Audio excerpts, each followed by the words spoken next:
성경 말씀을 봉독합니다. 마태복음 16장 13절에서 16절까지 봉독하겠습니다.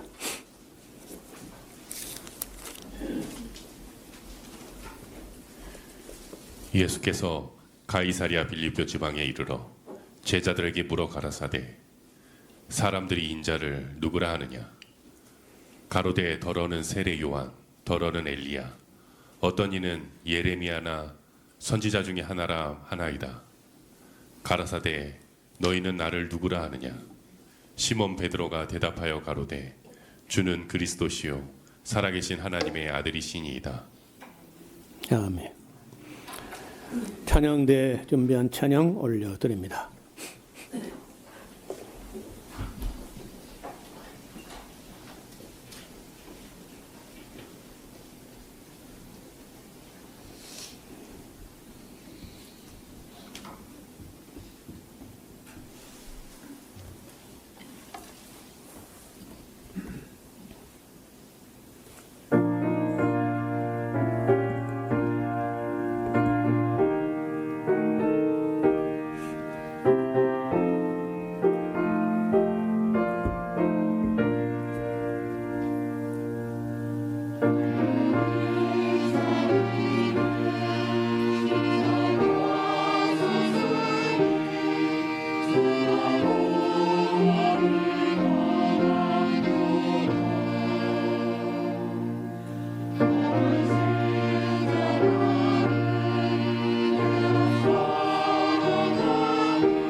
네, 오늘 함께 봉독했던 성경 말씀은 교회에 나온 지 오래됐다면은 여러 차례 설명을 들었던 그런 부분입니다.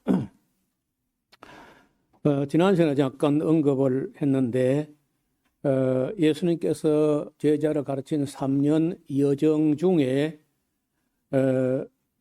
어떤 반환점 혹은 그 정점에 도달해서 가이사라 빌립보라고 하는 정말 거기가 쉴만한 물가입니다. 이스라엘 땅 중에 가장 물이 풍성하고 또 기후도 서늘하고 여러 가지 면에서 한 며칠간 쉬었으면 하는 그런 아름다운 곳인데 그쪽으로 갔을 때 거기는요 다른 이름으로는 판이아스, 보통 제가 판하기 힘드니까 바니아스 그렇게 하는데, 바니아스란 말은 만 가지 신들의 땅이다. 이아란 땅이란 말이고 판 만신전, 그 로마에 가면 판데온, 만 가지 신을 다 용납하는 로마가 얼마나 관용하고 관대한지 천하 만 가지 신을 다 용납하겠다. 그 판데온이 있어요. 그와 같이 파니아스란 말은 여러 가지 신들 이야기가 있는 곳인데 거기 가서 예수님께서 그 여러 가지 신을 인정할 수도 없고 인정 안 할 수도 없고 한 그런 곳에 갔는데 예수님께서 거기서 제자들에게 물으신 거예요. 사람들이 인자를 누구라 하느냐. 오늘 이제 제목을 주보에는 예수는 누구신가 하는 말이 너무 우리에게 그저 너무 귀에 있고 너무 평범해서 조금 바꾸려고 합니다. 나를 예수님 말씀 그대로 나를 누구라 하느냐 그렇게 제목을 바꿨으면 합니다. 그래서 이제 사람들이 나를 누구라 하느냐 보다도 문제는 사람들을 예수님께서 가르친 건 아니고 제자들을 가르쳤던 거예요. 그러니까 제자들에게 예수님이 바르게 인식되었으면 좋겠다. 그런 바람이 예수님 마음에 있었을 텐데 15절에 보면은 가라사대 너희는 나를 누구라 하느냐.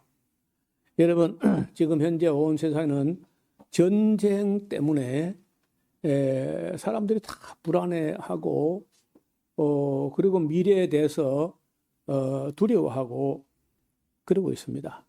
여러분 그 알아보니까요 페르시아 옛날 페르시아 지금 현재 이란이라는 나라가 초대 교회 그러니까 그때가 5세기 4세기 5세기 경에 얼마나 기독교가 번창을 했는지 그쪽 교회를 동방교회라 그리스 교회를 동방정교회라고 하고 그 페르시아에 있는 기독교를 동방교회라고도 하고 또는 경교 빛의 종교라 이렇게 해가지고 이 경교가 중국을 통해 가지고 이 신라 경주 불국사에 돌로 된 십자가가 나올 정도까지 번창을 해왔던 그런 곳이라는 거예요. 그런데 그 뒤에 징기스칸의 후예들이 그 땅을 정복하고 하는 과정에서 기독교는 흐지부지 돼버리고 이슬람교가 자리하면서 오늘 저런 비극을 초래한 거거든요. 그것도 역시 예수님을 어떻게 배우고 어떻게 인식하느냐에 따라서 오늘의 이란처럼 저리 될 수 있다는 거예요. 그러면 이란과 지금 전쟁하고 있는 이스라엘 내지는 미국 어떤가? 그럼 이스라엘이 예수님 바로 아느냐? 전혀 모르죠. 그 미국은 트럼프는 뭐 예수님을 바로 아느냐? 어린 반푼지도 없어요. 전혀 예수님 냄새도 안 나는 사람들이고, 그러니까 이 세상에 많은 문제, 복잡한 문제, 어려운 문제가 있다 싶지만은 그 근본 뿌리는요, 예수님을 누구라 하느냐, 예수님을 어떻게 인식하느냐, 거기에 따라서 사람의 사상과 신앙과 행동과 이 모든 것이 다 갈라질 수 있다는 거예요. 저는 사람들이 생각해 봐야 될 주제 중에 예수님을 누구로 인식하느냐, 이거보다 더 중요한 어떤 주제도 없다고 봐요. 또 교육을 할 때 이거보다 더 높은 교육, 이보다 더 가치 있는 교육은 없어요.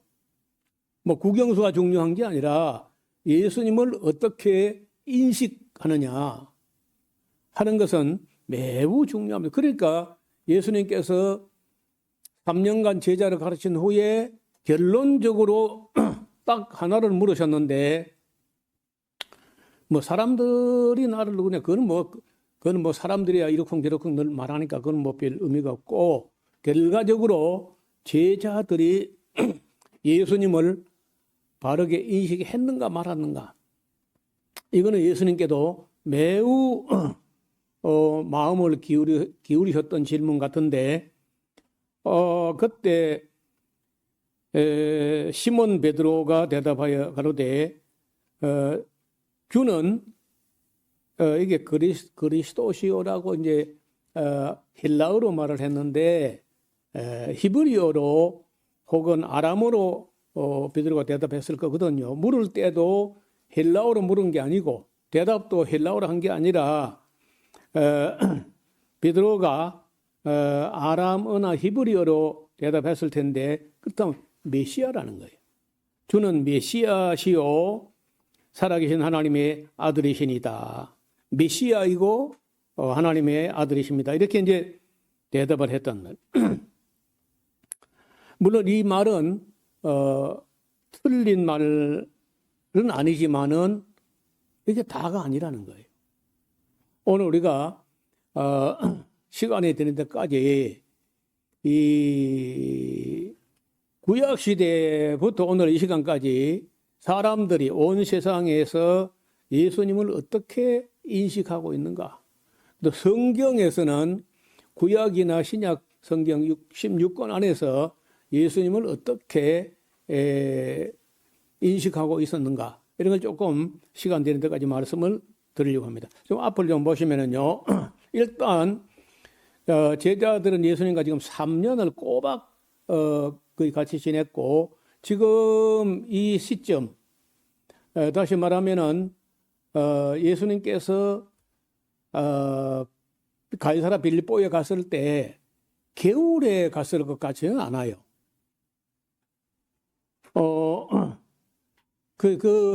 보면은 우리나라하고 이제 기후가 약간 우리보다 빨라가지고 보통 제가 3월 달에 거기를 여러 번 갔습니다. 1월 달에 한 번 갔고 나머지는 다 3월에 갔는데, 3월쯤 가면은요, 참 좋은 때입니다. 우리도 3월이면 좋은 계절이지만 이스라엘 땅의 3월은 정말 식물이라고 하는 식물은요, 있는 힘을 다해 꽃을 피워요. 꽃 안 핀 식물은 없어요. 그때 이제 3월 달에 가서 보면은 보통 3월 초에 가는데, 그야말로 그 이스라엘 땅 전체가 젖과 꿀이 흐르는 땅이야. 근데 4월 말이나 가면요, 젖과 꿀은 고사하고 물도 없어. 그러니까 그 계절을 어느 때 가느냐에 따라서 전혀 다른 모습의 이스라엘을 보는 건데, 그 3월 달, 그러면 이제 예수님 십자가 달리는 게 4월 말 정도, 뭐 4월 말까지 안 갔을 거예요. 4월 한 20일 정도 이렇게 이제 됐을 걸로 보면은, 지금 가이사랴 빌립보에서 돌아서서 지금 바로 어디로 갈 거냐면, 이제 오늘 오후에 보면 17장을 보면은 그 변화산에 올라가는 거거든요. 변호사는 올라갔다가 그 길로 예루살렘에 쭉 가가지고 이제 십자가로 가는 거예요. 그래서 거의 3년을 함께 먹고 마시고 함께 일하고 함께 동거하면서 예수님께서 신경을 쓰는데 뭐냐면 내가 이렇게 하면은 이 제자들이 나를 누구라고 인식을 할 것인가 말 것인가. 그런데 예수님께서 아마 평소에도 상당히 마음을 쓰셨다고 봅니다.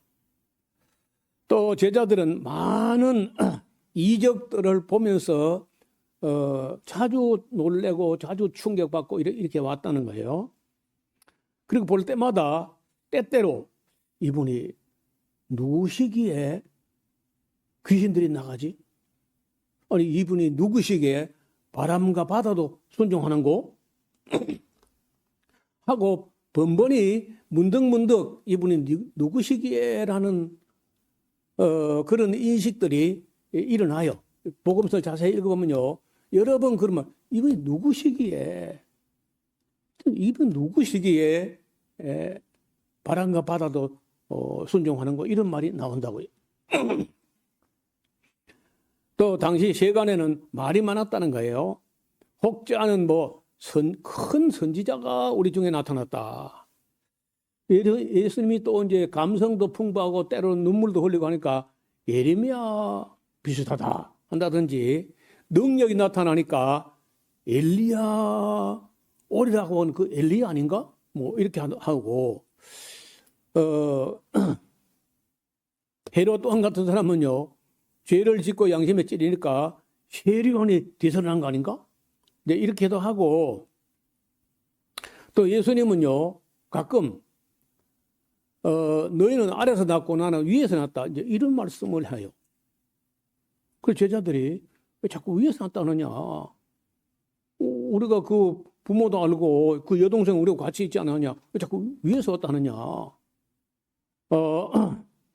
또 그 우리가 이제 예수님은 과연 위에서 오셨던 분일까? 제자들은 예수님께서 큰 일은 뭐 혁명인데 혁명 뒤집어 엎어서 로마도 작사를 내고 헤롯 왕도 쫓아내고 혁명을 일으켜 가지고 권력을 잡는 어떤 큰 일을 하실 분이다. 그래서 그때 누가 주님 우편에 잡히지 않느냐?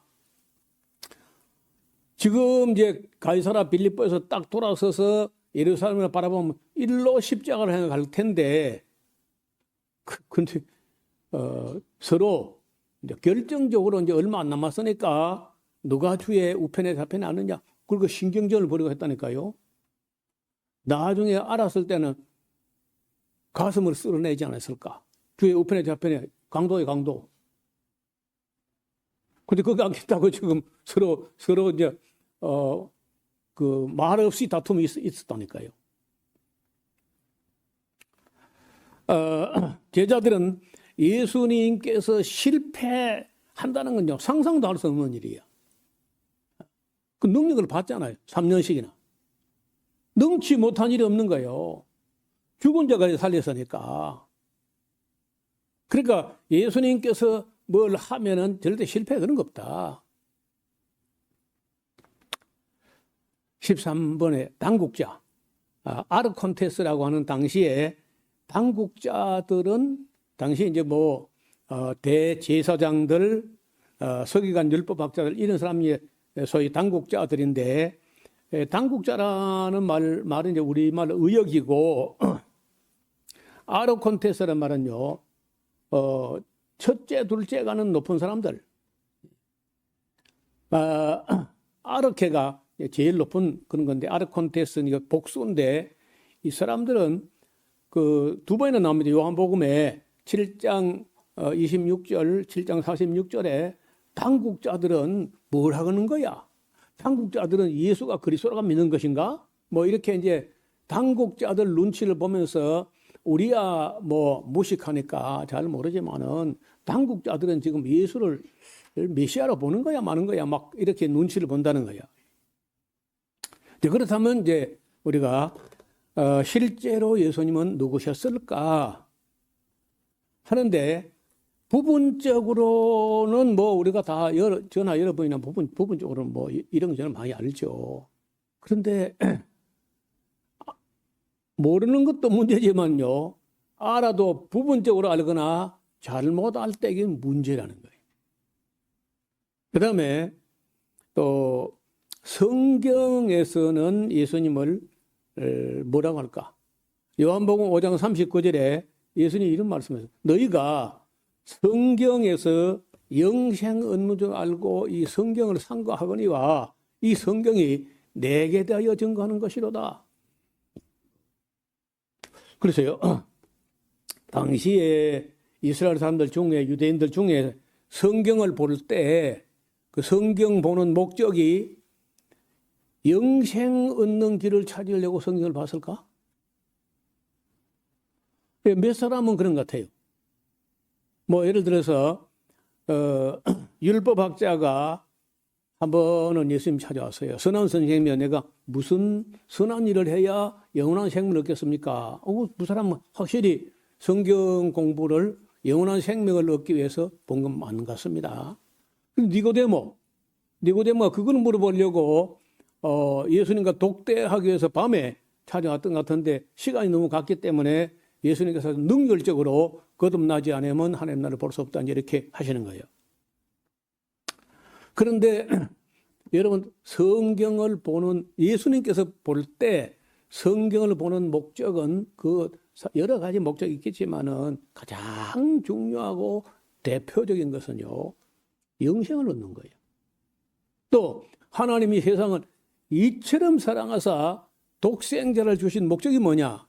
멸망치 않고 영원한 생명을 얻게 하려 하십니다. 여러분 그보다 뭐 더 중요한 게 뭐 있나요? 우리가 세상에 살면서 글쎄 뭐 돈이 많으면 뭐 없는 것보다 낫겠지. 근데 그 돈 가지고 그 뭐 행복을 살 수 있는 것도 아니고 그렇다고 뭐 사랑을 살 수 있는 것도 아니고 돈 가지고 뭐 영생할 수 있는 것도 아니고 물품 좀 더 몇 가지 더 살 수 있는 거예요. 그 아무것도 아니잖아요. 물건 뭐 여러분 뭐 부족한 게 있습니까? 나 보니까 너무 많아 먹어서 아이고 이사함 가려 하니까 이제 영원히 이제 포기했죠.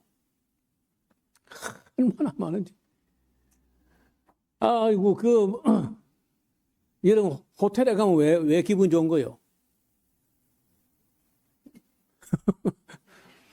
집에 있으면 만사가 귀찮고 힘드는데 호텔에 가면 괜히 기분이 보니까 아무것도 없어 그래요. 아무것도 없거든. 아무것도 없는데 뭐 이렇게 나와 그렇죠?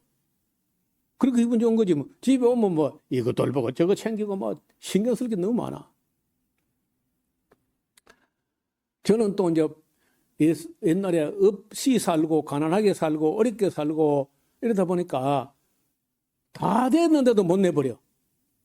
이미 안 쓰고 못 쓰고 지금 이사 온 지가 8년이 넘었는데 아직도 안 풀어본 게 있어요. 진짜로. 그러면 실제로 쓸데없는 거거든요. 근데 보면은 못 버립니다. 보면은 아이고 이게 유용한데 이거 여기 있었지 하고 또 쓰려고 또 어디 챙겨놓으면 그러니까 내가 이런 내가 사 모아 가지고 못 버린 것에 내가 묻혀 있는 거야.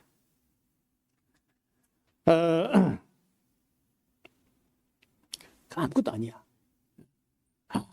아무것도 그래도요 아무것도 아닌데 내가 늘 쓰던 것 중에 뭘 하나 잊어버려봐. 그걸 찾고 찾아서요. 찾을 때까지 찾습니다.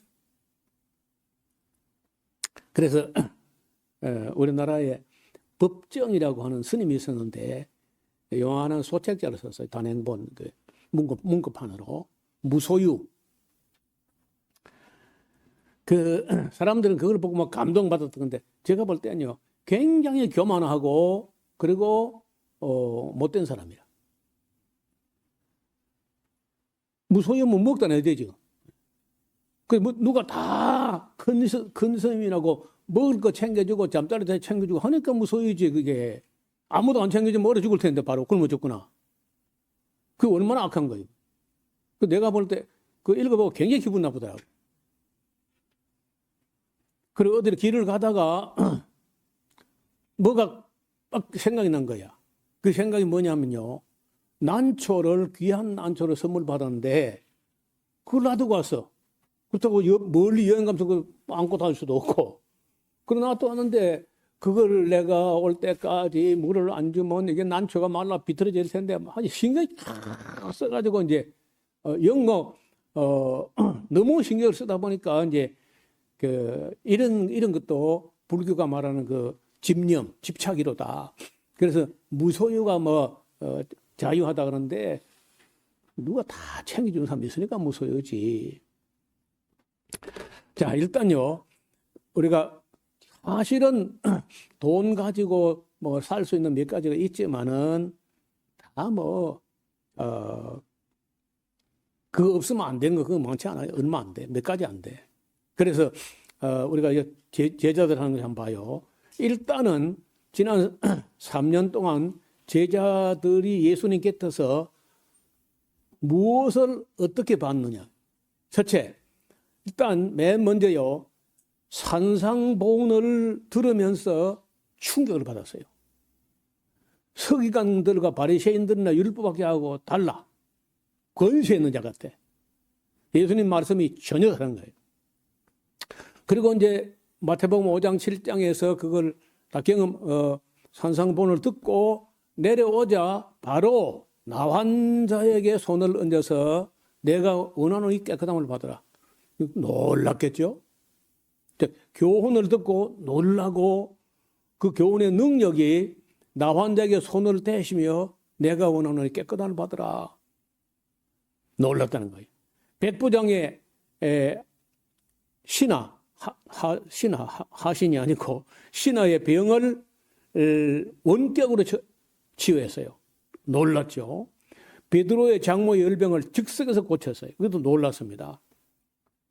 그리고 호수 건너편으로 건너가라 했는데 막 풍랑이 일어가지고 배가 막 뒤집힐 듯 할 때 예수님께서 다가오시면서 바람과 바다가 조용해진 걸 보고 이때 이봐요. 이때 이 별표인데 이때 제자들이 이분이 누구신데 바람과 바다가 순종하느냐. 이때 결정적으로 그 생각을 해요. 그 다음에 바로 건너가자마자 가다라 지방에 군대 귀신 들린 두 사람에게서 귀신을 쫓아내고 2,000마리 돼지가 물에 빠지는 엄청난 사건이 났습니다. 중풍병자를 네 사람이 들것에 들고 와가지고 고침을 받게 되는 것도 경험하게 되고 12해 그 혈루증 앓던 여인을 옷자락 만졌는데 고쳐주셨어요. 그 다음에 죽은 소녀를 살려낸 사건이 이어지고 있고 소경 두 사람의 눈을 뜨게 하셨습니다. 9장에 나와요. 귀신 들려서 벙어리 된 자를 고치셨고 제자들에게 권능을 주시며 귀신들을 쫓아내라. 병자를 고치고 그대로 해봐도 그대로 되는 거예요. 그리고 고라신 베세다 가버나움을 저주하신 사건과 한편 손이 마른 사람을 즉석에서 손을 내밀라. 안식이 됐어요. 그 다음에 천국의 진리를 비유로 설명하셨고 그리고 그래도 예수님도 조금 마음에 걸리는 게 있었는데 그게 뭐냐. 내 고향, 나사렛, 내가 목소리를 하던 곳. 그 사람들이 예수님을 안 믿고 배척할 거 예수님 아시죠? 그래도 가봐야 되지 않겠는가? 저도 전도사로 목사로 이렇게 고향을 떠나서 35년간 떠돌다가 문득 무슨 생각이 나냐면요. 내 고향 산천군 금서면 수천리 거기 70호 80호 살고 있는데 내가 다 전도를 못했지 않는가. 그래서 내 동생하고 우리 형님하고 그 삼형제가 힘을 합해가지고 마산 샤론교에 있을 때 교회 전도부에다 부탁을 했어요. 내가 경비 얼마를 내가 부담할 테니까 교회에서 좀 도와주셔가지고 내 고향 마을에 가서 한 3박 4일 정도 의료 선교와 함께 전도 집회하고 음악회하고 영세해서 좋겠다.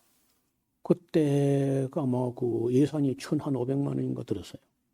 그래서 이제 그 전도 집회를 크게 하고 뭐 의사들, 약사들, 뭐 침술 막 가서 봉사를 하고 했는데 뭐 그렇게 했다는 것 뿐이지 그 때문에 누가 교회 나온 사람 단 한 명도 없어요. 예수님도 뭐 가서 예수님은 나보다 더 했어요. 동네 사람들이 예수님을 몰아가지고 낭떠러지에 떨어뜨리려고. 그런데 예수님도 권능으로 능력으로 빠져나왔다는 거예요. 어떻든 고향에서 배척을 당하셨고 그리고 이제 오병이어 사건을 보면서 이제 놀라게 됩니다. 오병이어, 칠병이어 두 사건이 연달아 일어났는데 굉장히 놀랐어요. 그리고 그때도 또다시 물 위로 걸어와서 바람과 바다를 꾸짖었더니 그 잔잔해졌다. 또 이때 또 놀라요. 와, 두 번이나 바람과 파도가 그 예수님 명령에 잔잔해지는 걸 보고 두 번씩이나 크게 놀라게 됩니다. 그리고 예수님 옷가에 손을 떼는 자는 다 고침을 받더라는 게 14장에 나와요. 그리고 이제 16장에 오늘 본 대로 예수님께서 이만큼을 보여주셔가지고 이들 제자들 의식 속에 계속해서 일어나는 인물. 이분이 누구시기에 이런 병이 나면 누구시기에 귀신들이 쫓겨나면 누구시기에 바람과 바다도 순종하고 잔잔해지는가. 이러고 이제 있었다는 거예요. 그때 이제 거의 다 뭐 십자가와 부활의 승천 말고는 거의 보여줄 걸 다 보여주신 거예요. 그리고 가이사랴 빌립보 가서 나를 누구로 하느냐 이렇게 이제 물으신 건데 그리고 그 베드로의 신앙 고백 최소한 두 가지 예수님이 메시아시고 살아계신 하나님의 아들입니다. 요건 아주 굉장히 기본이거든요. 최소한도 그 정도는 돼야 돼.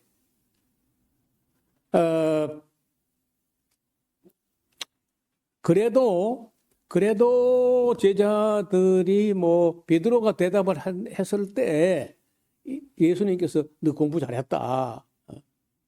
너 머리 좋다 한 게 아니고 너 복이 있다.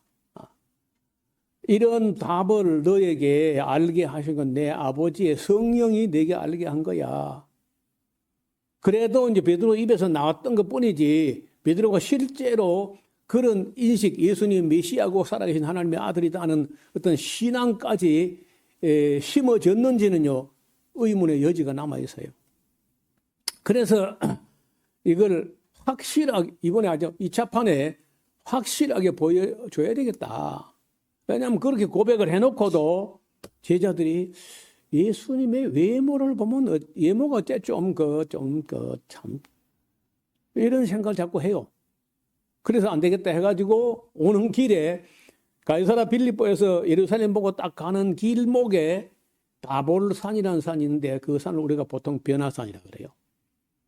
산이요, 꼭 요렇게 일부러 노젓가리 이렇게 재놓은 것처럼 이렇게 생겼는데 그 묘하게 생겨요. 우리나라 산은 이게 되게 뾰족하잖아요, 이렇게. 근데 이 이스라엘 산은요, 뾰족한 산이 거의 없어요. 우리는 딱 매산자가 딱 있잖아요. 뾰족하게 이렇게. 근데 그거는요, 산이 꼭 이렇게 생겼어요. 헤르몬 산도 뭐 이렇게 생기고, 그 대부분 이렇게. 근데 그 꼭대기 올라갔는데, 제가 뭐 성지를 몇 번 갔어도 거기는 한 번 올라간 것 같아요. 올라가서, 거기서 이제, 모세가 내려오고, 혼란의 순식간에 엘리야가 나타나고 예수님하고 셋이 이제 만나진 거예요. 모세, 엘리야, 예수님. 그리고 아주 황홀경에 빠져 있을 때 그 소리가 구름 속에 소리가 나기를 제자들이 들은 음성은요, 모세도 말고 엘리야도 말고 너희는 저의 말, 예수님 말을 들으라. 그런 음성을 들은 거예요. 이거 굉장히 큰 영광이고 놀라운 어떤 계시였는데 항상 유대인들은요, 모세가 계속 어른거려. 모세의 말을 뭐 순종하지도 않으면서. 그리고 엘리야. 하여튼 뭐 율법을 대표하면 모세. 뭐 예언자를 대표하면은 엘리야. 이게 늘 둘이 너무 어른거리고 그 영향력 그 그늘에서 잘 못 벗어나는데 그걸 넘어서 이는 내 사랑하는 아들이 내 기뻐하느냐. 예수님이 하나님의 후사와 같은 하나님의 황태자 같은 그런 존재니까 모세가 아니고 엘리야가 아니고 예수의 말을 들으라 하는 음성을 들었다는 거예요. 굉장히 중요한 거죠. 그러고 나서 바로 그런 것까지 한 후에 순환예고 제1차 내가 그것까지 보여준 다음에 그 이전에 절대 그런 말 안 하는데 주는 메시아이시고 살아계신 하나님의 아들이십니다 하는 고백을 들은 후에 내가 예루살렘 올라가게 되면은 이방인의 손에 넘겨 십자가에 못 박힐 것이고 제3일에 살아나리라. 아주 세세하게 설명하지 않고 너무 짧게 말씀을 하시는데 제자들은 들을 때 우리 보고도 죽을 각오를 하라는가 보다. 죽기 살기로 싸워야 된다는 말씀인가 보다 정도 생각했지. 실제로 예수님이 십자가에 못 박혀 죽으시려고 그런 분이 아니지. 우리가 그런 것 같으면 우리가 따라 나섰겠어? 뭐 이런 정도. 근데 마태복음 17장에 또 한 번 베나산 사건 이후에 또 말씀을 하시고 그 3차에 마태복음 20장에 예루살렘으로 올라가시는 길에 12제자를 데리고 가장 구체적으로 또 말씀을 하십니다. 내용이 뭐냐? 사람들아, 내가 말이야 제사장들과 서기관들에게 넘겨질 것이고 또 이방인들에게 넘겨줘 가지고 조롱당하고 채찍질 당하며 십자가에 못 박히게 될 것이고 그리고 제3일에 살아난다. 아주 구체적으로 이야기를 합니다. 그 왜 이렇게 하느냐? 그 일이 이룰 때에 예수님께서 불의의 사고를 그 상상도 안 할 당했다. 이렇게 하면 안 되니까 말씀하시던 알고 계셨고 미리 말씀하신 게 이루어졌다. 이렇게 돼야 하기 때문에 일이 이루기 전에 내가 너에게 미리 말한다. 심지어 고난의 과정에 조롱당할 것, 채찍질 당할 것, 십자가에 못 박힐 것 다 이야기를 하는 거예요. 상세하게. 그리고 이제 17장 그 뒤에 20장인가요? 간질병 제자들은 못 고쳤어요. 근데 간질병 환자를 예수님이 고치는 일까지 하셨고, 그리고 영임박해서 26장에 이런 말 합니다. 자, 이틀만 지나면 6월짜리야. 그래서 인자가 십자가에 못 박히기 위하여 팔리게 된다. 이렇게까지 그럼 뭐 적어도 한 3차례, 4차례 정도로 순환에 대한 말씀을 하신 거예요. 자, 앞을 보세요. 그래서 이제 오늘 이걸 이야기를 다 할 수 있을지 모르겠는데 어떻든 그날 이후 이제 지금까지 그리고 구약 성경서부터 신약 성경 전체와 기독교 역사상 예수님을 다 누구라고 어떻게 인식을 했느냐. 첫째, 거룩한 종이다. 겸손의 임금이다. 뭐 이게 스가랴서가 말한 거죠. 교회의 머리가 되신다.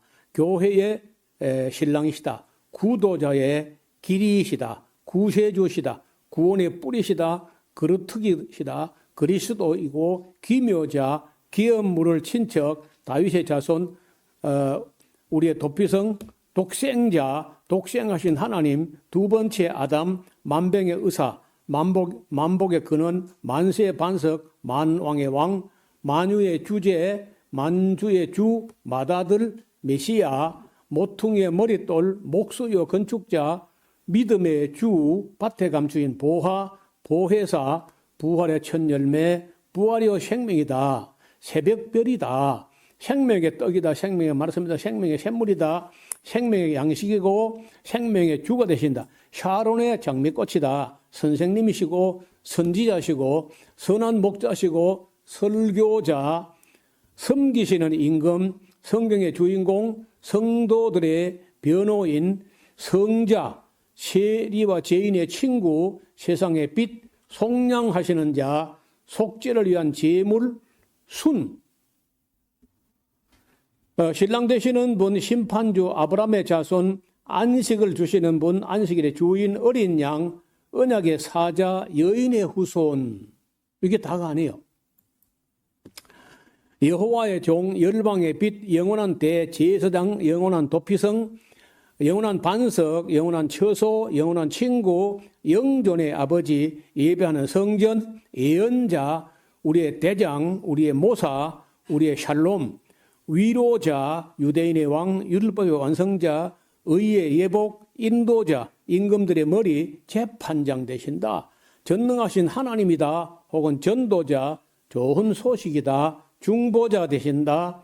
진리시다. 진리의 대사도시다. 참 나시르인이다. 참 자유, 참 포도나무, 참된 목자, 참된 빛, 참된 사람, 참된 음료, 창조주, 충성된 정인, 치유자, 태초의 로고스, 평화의 왕, 하나님 말씀, 하나님의 비밀, 하나님의 사자, 하나님의 아들, 하나님의 형상, 하나님의 후사, 한 아래 밀, 해방자, 흠노의 동행자, 화목제물, 희생된 제물, 도마는 나의 주, 나의 하나님이십니다. 까지 가요.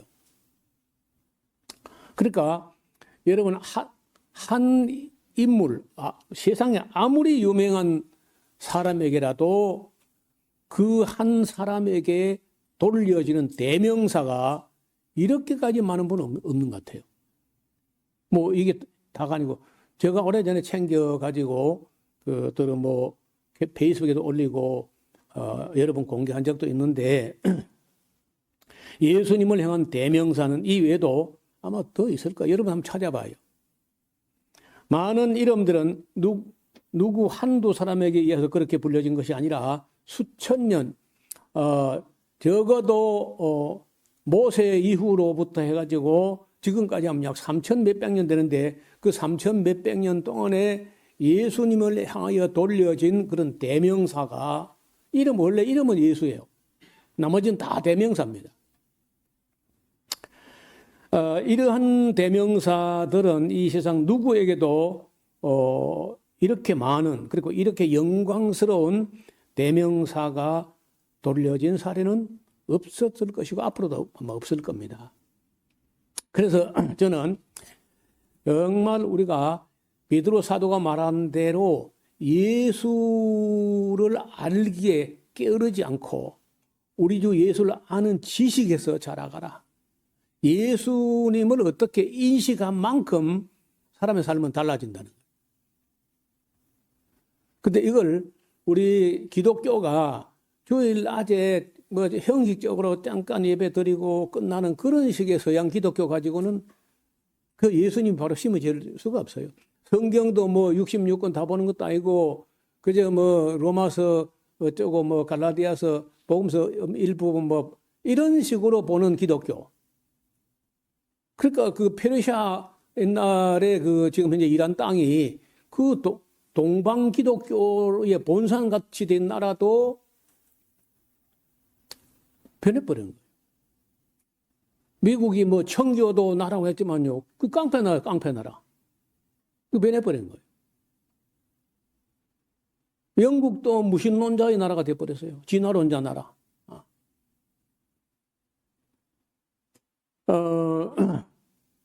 온 세계 기독교가 지나간 곳이 그 유통기한이 300년이 안 돼요. 300년 못 가서 항상 기독교는 변질되거나 아니면 없어지거나 다른 종교로 바뀌어버리거나 여러분 지금 이슬람교가 있는 그 모든 곳들이 다 옛날에 기독교가 선교했던 곳입니다. 사도들이 세웠던 교회들이 전부 다. 예수님을 바르게 안 심은 거야. 그리고 성경 66권을 가지고 세계관이나 가치관을, 역사관을 바르게 심어주지 못했다는 거예요. 저는 이번에 이런 제목이라도 예수님께 돌려지는 대명사 제목이라도 이렇게 소개해드린 것은 우리가 예수님을 역시 부분적으로 알거나 미흡하게 알거나 혹은 잘못 알거나 그럴 가능성이 있다는 거예요. 그러면 그 기독교는 오래 안 가요. 철저하게 예수님을 좀 제대로 알아가지고 공부를 하고 살피고 이렇게 해야 되지 않겠나. 이제 우리가 지금 사순절 기간이고 그 순환절과 부활절, 부활하시고 43일 동안 예수님께서 500여 성도들을 다 신방을 해가지고 불러 모아가지고 성천주일에 성천하시고 성천한 주 일주일 바로 다음 주일에 성령이 강림하시게 되는, 그러니까 지금 이 시즌의말로 예수님에 대해서 우리가 알아가기에 좋은 그런 교회 달력에는 사순절 그리고 순환절, 부활절, 성천절, 성령 강림절, 이렇게 지금 이번 봄 안에, 그러니까 그 4월 말까지 안에 이 모든 것들이 다 정리돼 가지고 우리가 마태복음 끝까지 가지 않겠나 그런 생각을 합니다. 그래서 이번 기회에 좀 더 우리가 예수님을 알아갈 수 있는 그런 기회가 될 수 있기를 주님 이름으로 축원합니다. 하나님 아버지, 사람들이 예수님을 누구라고 하는지에도 관심이 계셨고, 중요한 것은 제자들이 3년씩이나 동락하고 동역을 했던 제자들이 예수님을 어떻게 인식했는지에 대해서 예수님께서 물으셨고, 또 성령의 도우심을 입었지만은 베드로가 예수님을 메시아로 그리고 살아계신 하나님의 아들로 고백을 했습니다. 다시 한번 우리가 이 성경 66권 전체를 통해서 우리가 믿고 우리 주님으로 구세주로 받아들인 예수님이 누구신지 어떤 분이신지 할 수 있는 데까지 우리가 최선을 다해서 알아가는 우리 모두가 되게 하옵소서. 알고 배우고 본받아서 예수님과 같은 삶을 우리가 살아갈 수 있도록 지혜를 더하여 주옵소서. 예수님 이름으로 기도하옵나이다. 아멘.